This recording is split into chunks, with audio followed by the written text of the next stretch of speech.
31 run से भारत को हार मिली है जी। पहले मैच में भारत की शिकस्त हुई है। हालांकि एक वक्त तो लगा कि चलो साउथ अफ्रीका ने रन काफी बना दिए, लेकिन इंडिया चेज करेगा, इंडिया लड़ेगा। लड़ भी रहे थे। शिखर धवन ने क्या बैटिंग किया, विराट के साथ क्या पार्टनरशिप हुई। 138 रन एक विकेट के नुकसान पर 25 ओवर में भारत का स्कोर था। हमें लगा यार थोड़ा स्कोर है स्लो, बट ये शिखर विराट कभी भी गियर बदल देंगे। अभी तो श्रेयस अय्यर ने आना है, ऋषभ पंत ने आना है, वेंकटेश अय्यर ने आना है। लेकिन अंत में हुआ ये दोस्तों कि कोलैप्स ही होता रहा। और वो 50 रन अगर शार्दुल ने ना बनाए होते तो आप इतना रिस्पेक्टेबल 265 भी नहीं बनाते। तो चूंकि अब सनी भाई है आज तक पर हमारे साथ, और हमारी कोशिश रहती है कि जब हम इस तरह मैच के बाद आए तो आप इसको एक लाइव क्वेश्चन आंसर के तौर पर भी ले सकते हैं।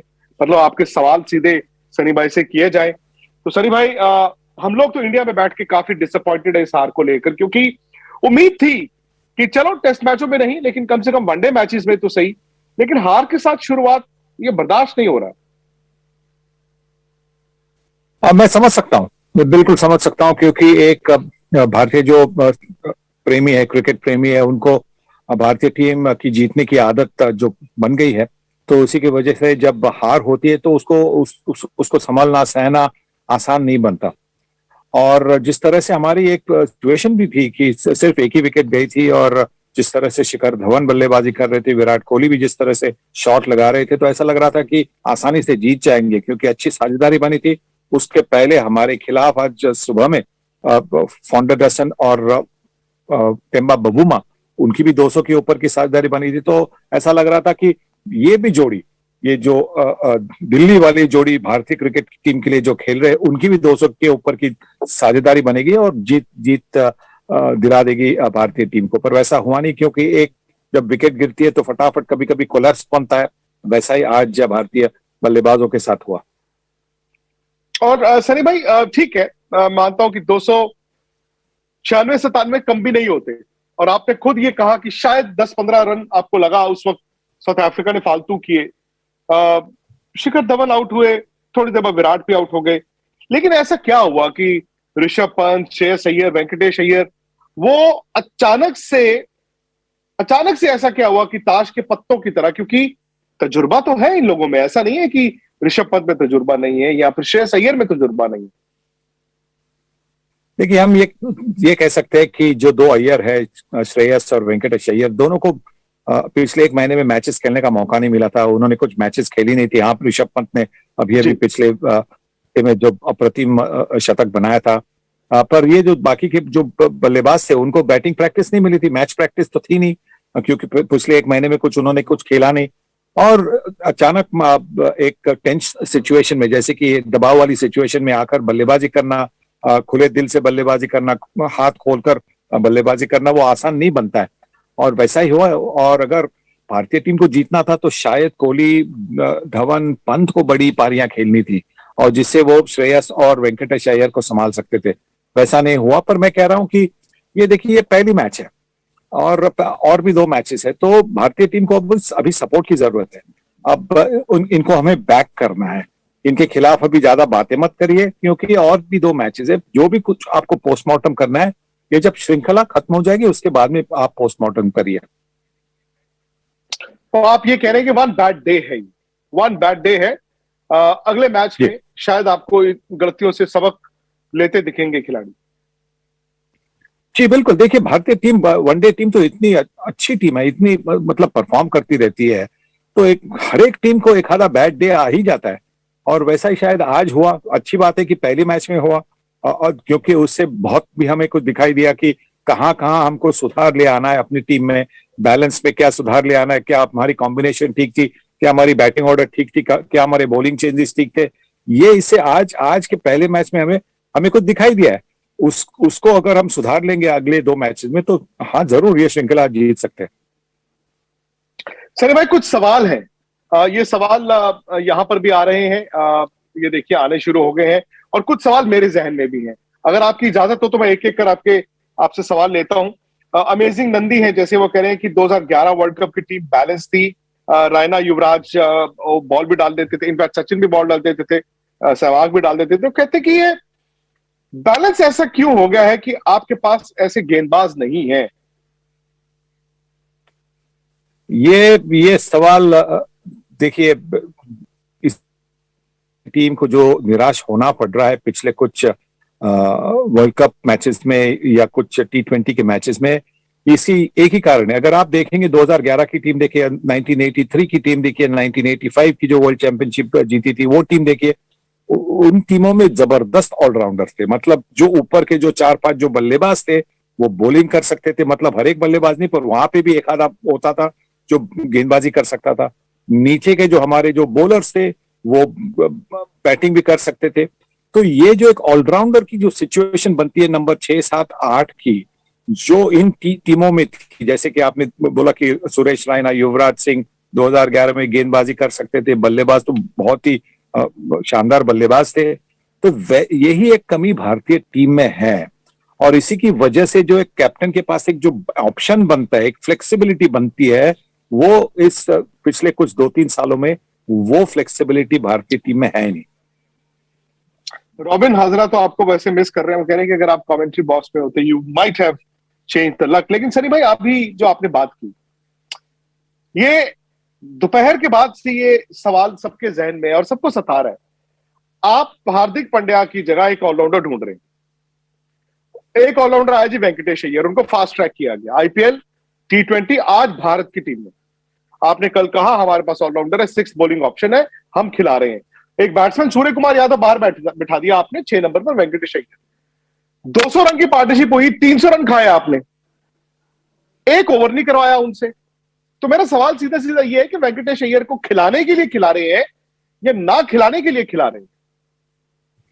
देखिए, इसकी वजह क्या है, इसका कारण क्या है, ये तो सिर्फ कप्तान ही हमें बता सकता है कि उनके मन में क्या था कि जिसकी वजह से उन्होंने वेंकटेश अय्यर को एक भी ओवर नहीं दे दी।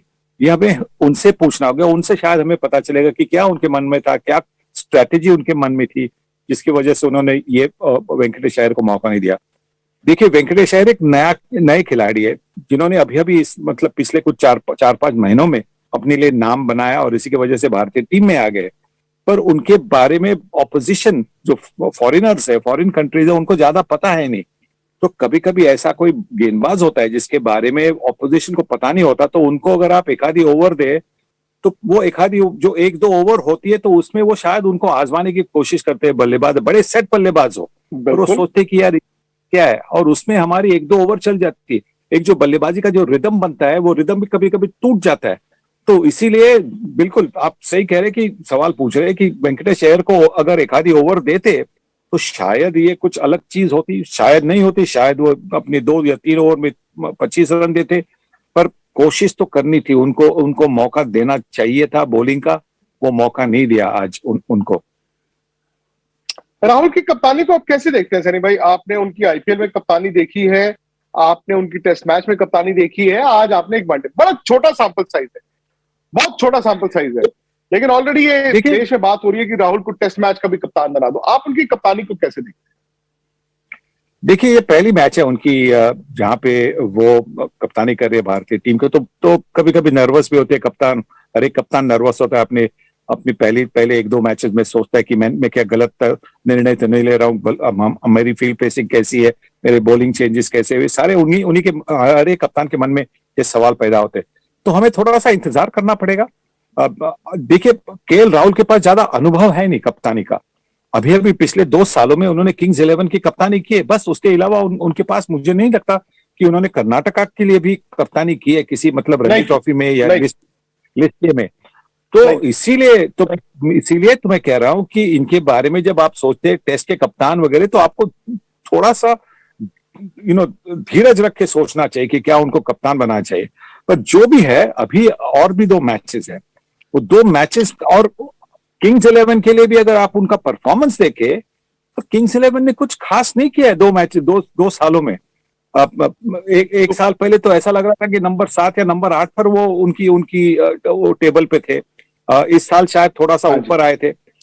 पर अगर ये सिर्फ कप्तान को दोषी नहीं ठहरा सकते, आपकी टीम कैसी है उस पर भी होता है कि आपकी टेबल की पोजीशन पर। अगर ऐसा है तो जिस कप्तान के पास शायद उतना कॉन्फिडेंस नहीं है, तो फिर उसके बारे में हमें और एक बार सोचना होगा कि ये कप्तान है, इनको और थोड़ा अनुभव आएगा और जब कॉन्फिडेंस बन जाएगा तो उसके बाद में उनको ऐसी जिम्मेवारी जैसे कि भारतीय कप्तानी की जिम्मेवारी उनको उसके बाद में सौंपी दी जाए।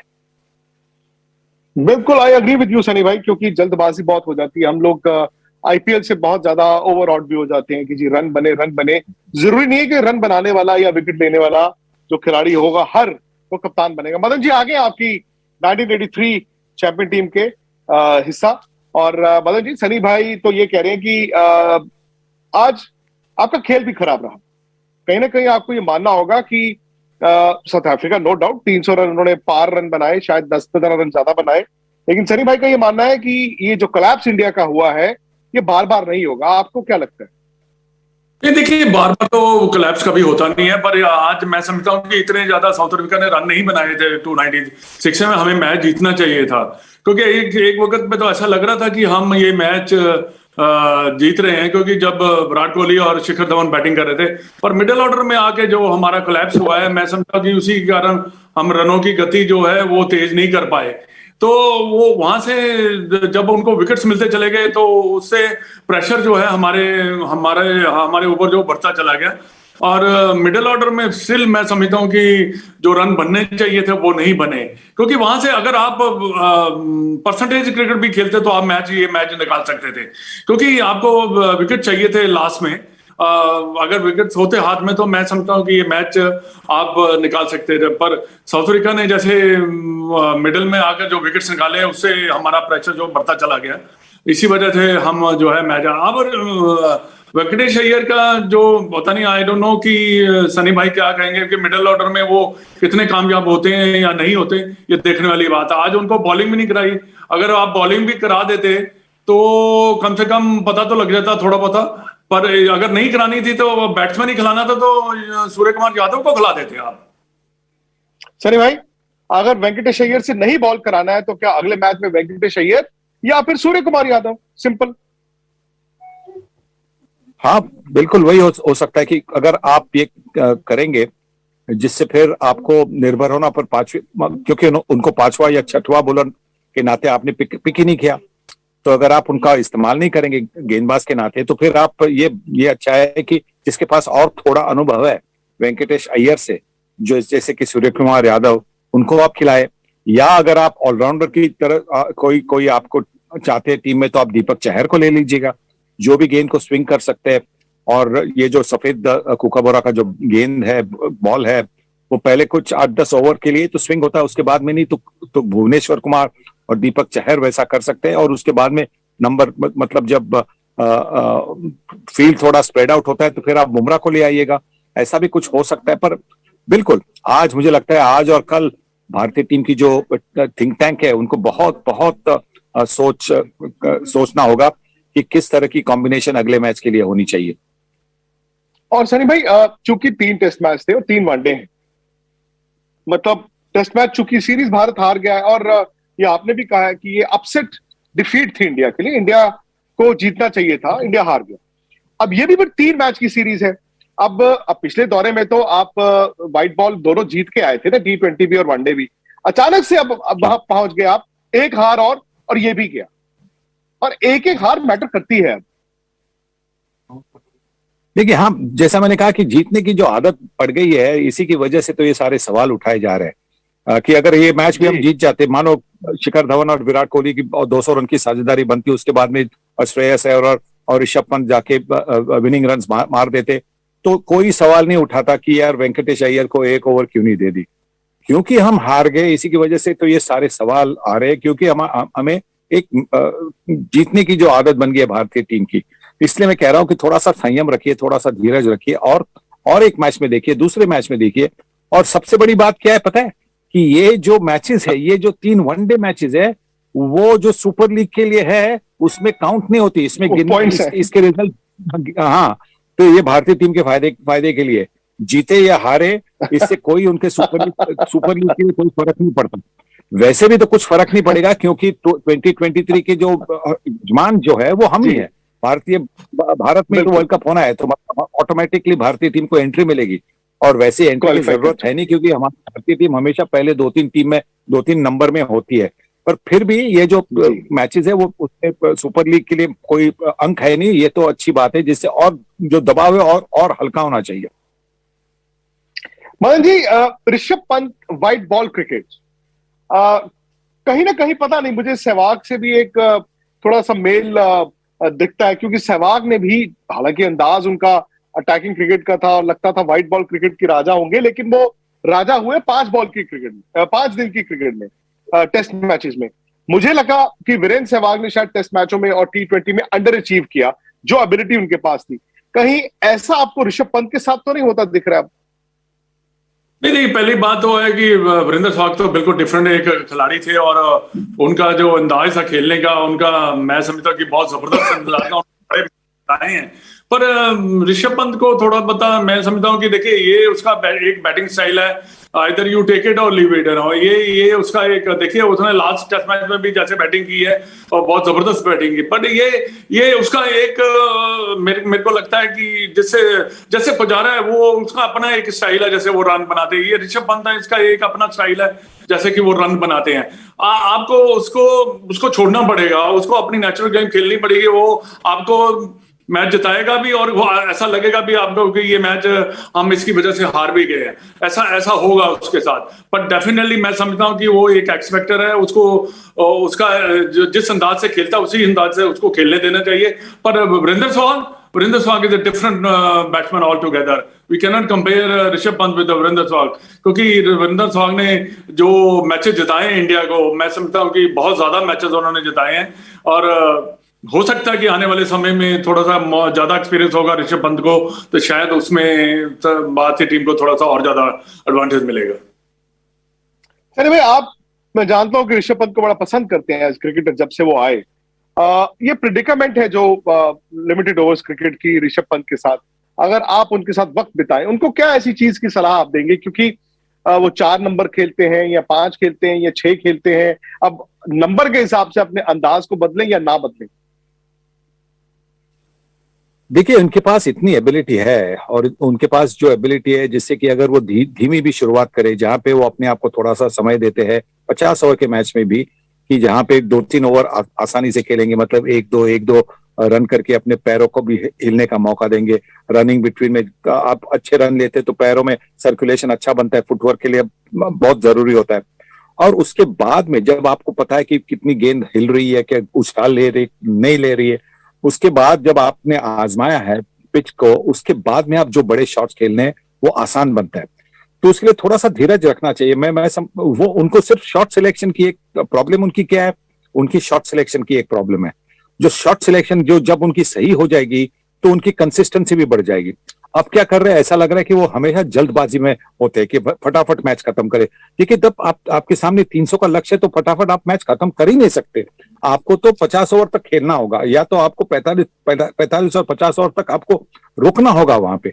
फिर जिसके आपके पास जो एबिलिटी, उससे आप आसानी से रन बनाएंगे। मतलब अगर पहले मानो 15 गेंदों में ऋषभ पंत ने सिर्फ 5 ही रन बनाए, आगे के 15 गेंद में वो 30 रन बनाएंगे, मतलब रन अ बॉल रन बनाएंगे, 100 की उनकी स्ट्राइक रेट हो जाएगी। उसके बाद में क्योंकि उन्होंने ये ठीक तरह से सेट हो गए, उसके बाद में स्ट्राइक रेट शायद 150 की तरफ भी जा सकती। सिर्फ यही करना है उनको, थोड़ा सा अपने आप को वक्त देना है, समय देना है विकेट पर रहने के लिए, और विकेट को सेट होने के लिए, अपनी आंखों को सेट, लाइट और सबके लिए सेट होने के लिए, और पैरों में जो सर्कुलेशन बनता है रनिंग बिटवीन विकेट से, वो करके देखिए उनकी कंसिस्टेंसी कितनी बढ़ जाएगी। लेकिन आज एक सिल्वर जो लाइनिंग कहते हैं सनी भाई और मदन जी, और वो ये थी शिखर धवन की बैटिंग। हालांकि हमेशा शिखर धवन पर सवाल उठते हैं जी, क्या इनकी क्रिकेट खत्म हो गई, नहीं हो गई वनडे क्रिकेट में, लेकिन उन्होंने जबरदस्त बैटिंग की। और विराट कोहली की बैटिंग, हालांकि विराट किसी स्टेज पर वनडे में ऐसा नहीं हुआ कि आउट ऑफ फॉर्म, बट शायद इतनी वनडे क्रिकेट हुई नहीं, लोग भूल जाते हैं कि उन्होंने इससे पहले भी 50, 60, 70 बनाए थे। सनी भाई, ये 100 का जो एक पैमाना है, मुझे लगता है कि आज भी विराट कोहली अपने आप को जब आउट हुए तो ये लग रहा था अरे यार मैं आउट हो गया, मैं फेल हो गया, और लोग कहते हैं यार आज फिर विराट ने ये पैमाने में फंस गए हैं वो 100। बिल्कुल। देखिए जब भी हम देखिए, हम जब फेडरर जब फॉर्म में थे तो वो सेमीफाइनल तक पहुंचते थे तो और हार जाते थे सेमीफाइनल में, तो लोग क्या कहते थे, अरे हार टूर्नामेंट नहीं जीते। टाइगर वुड्स के बारे में भी वैसा ही हुआ करता था, अभी भी जोकोविच और नडाल के बारे में भी आप जब टेनिस की बातें करते हैं तो वैसा ही होता है। क्या उनको टूर्नामेंट जीतनी होती है तभी सारे उनके जो फॉलोअर्स है वो संतुष्ट नहीं होते हैं। तो विराट कोहली के साथ भी वैसा हो रहा है, वो 70 बनाएंगे तो लोग बोलेंगे अरे 70 ही बनाए, क्योंकि जो एक 100 करने उनको हम देखते हैं कि वो 100 ही करते रहते हैं। हाँ, पिछले 1-2 साल में उन्होंने रन नहीं बनाए और इसी की वजह से एक जो निराशा बन रही है जो उनके फॉलोअर्स है, प्रेमियों में, वो इसीलिए है। और इसीलिए अभी ये तो कभी कभी हो जाता है कि देखिए ऊपर वाला और कुछ सोचता है, पर जिस तरह से वो बल्लेबाजी कर रहे हैं टेस्ट क्रिकेट में या वनडे क्रिकेट में, वो उनका फॉर्म तो अच्छा है, पैर अच्छी तरह से चल रहे हैं, ड्राइविंग अच्छी तरह से चल रही है, सब कुछ। वो पहली जो गलती कर रहे हैं उसी में फंस रहे हैं। बहुत ऐसे बल्लेबाज है जिनके साथ नसीब होता है कि वो पहली गलती कैच ड्रॉप होता है या एलबीडब्ल्यू का अपील जब उनके खिलाफ होता है तो उसको नॉट आउट होता है, या आउट होते हैं तो कभी कभी नो बॉल होता है। तो ये सारी जो नसीब की बात होती है, हर एक क्रिकेटर को नसीब की साथ होनी चाहिए। वो अब उनके साथ है नहीं पिछले 1-1.5-2 साल में। जब वो वापस आएगी तो फिर सैकड़े देखेंगे, सारी की सारी एक साथ ही वापस आ जाए। अच्छा सनी भाई, ये रॉबिन हाजरा है, इन्होंने एक शिकायत की है और मुझे लगता है कि वो शिकायत शायद वो जानते हैं कि मेरे दिल में भी, मेरे जहन में भी तकरीबन 37-38 साल से। अगर आपकी इजाजत हो तो मैं सवाल ले लूं? हाँ बिल्कुल बिल्कुल। वो कह रहे हैं, शॉर्ट सिलेक्शन की बात चल रही थी, तो वो कह रहे हैं कि सनी भाई, शॉर्ट सिलेक्शन की वजह से ही तो विकी पाजी के फेवरेट्स और आपके टीममेट संदीप पाटिल टीम से ड्रॉप हुए थे। ये जानते हैं कि संदीप पाटिल मेरे फेवरेट क्रिकेटर थे और वो अक्सर मैं उस टेस्ट मैच की बहुत बात करता हूं, तो वो कह रहे हैं शॉर्ट सिलेक्शन ही तो कभी इधर कभी उधर हो जाती है। हाँ हाँ बिल्कुल, तो शॉर्ट सिलेक्शन की वजह से वो ड्रॉप नहीं हुए। वो जो उन्होंने रन नहीं बनाए तो इसी की वजह से तो जो सिलेक्शन कमेटी उन्होंने सोचा कि रन नहीं बनाए, इसीलिए तो उनको ड्रॉप किया गया। सही बात है। मदन जी, आज के मैच से एक सबक लेकर इंडिया की टीम आगे क्या सोचेगी? देखिए सोचना तो उनको पड़ेगा। थिंक टैंक जो है उनको तो जो भी है प्लानिंग करनी पड़ेगी, पर ये है कि ऐसी कोई बात नहीं है कि आप मैच, अभी 2 मैचेस और पड़े हैं, पर ये मैच जीत सकते थे। मैं समझता हूँ कि इतना ज्यादा टोटल नहीं था क्योंकि विकेट अच्छा था, रन बन सकते थे। और मिडिल ऑर्डर में फिर वही है, अगर आपको अच्छा स्टार्ट जब एक बार मिल गया है तो आपको गेम को चलाना आना चाहिए, थोड़ा सा गेम को आगे लेके जाना चाहिए। क्योंकि देखिए अगर लास्ट तक हमारे देखिए ये पुराने जैसे हम कई बार हम खेलते थे ना कि लास्ट 10 ओवर है, अगर 50-60 रन भी अगर विकेट साथ में है तो आप रन बना सकते हैं। ऐसी कोई, क्योंकि प्रेशर तब जो है बॉलर्स के ऊपर आ जाता है। तो ये बड़ा जरूरी है कि आप गेम को चलाएं, आगे तक लेके जाएं 40-45 ओवर लेके, ताकि आप लास्ट 7-8 ओवर में भी 50-60 रन कर सकते हैं। ऐसी कोई बात नहीं अगर आपके मेन बल्लेबाज हैं। ये सबसे बड़ा लेजर। और मिडल में आकर आपको विकेट्स निकालने पड़ेंगे, क्योंकि मिडल में आकर हम जो विकेट्स नहीं निकाल रहे उससे भी थोड़ा सा हमारी टीम को काफी फर्क पड़ रहा है। तो क्योंकि मिडल्स के जब विकेट नहीं निकलते तो टीम जो है ये आहिस्ता आहिस्ता, देखिए आज ऐसे लग रहा था कि एक समय लग रहा था कि शायद ये इतने रन बनाएंगे नहीं, पर फिर भी वो 296 तक वो पहुंचे, क्योंकि लास्ट में उनके पास विकेट से हाथ में, उन्होंने हिटिंग भी की, फिर भी वो ऐसे टोटल पे पहुंच गए जो मेरे विचार में मेरे को लगता था कि ये इतना अच्छा टोटल नहीं है वनडे क्रिकेट में, जैसे आजकल पावर प्ले और बाकी जो रूल्स के हिसाब से वनडे क्रिकेट चलती है। युजवेंद्र चहल को भी विकेटें लेनी होंगी, राइट आर्म लेग स्पिनर, हालांकि उनका शुरू में बॉल पड़ के ग्रिप हो रहा था, टर्न हो रहा था। मदन जी आपका, सनी भाई आपका बहुत बहुत शुक्रिया। कल फिर से आपसे मुलाकात करेंगे। होपफुली जो आप लोग कह रहे थे, नसीहत यही है कि गलतियों से सबक लेना, और वो होता भी है। ऐसा नहीं है कि आप गलतियों से सबक नहीं लेते लेकिन वक्त बहुत ज्यादा नहीं है। तो thank you very much for joining. कल आपसे एक बार फिर मुलाकात। थैंक यू सनी भाई, thank you Madan ji. Thank you.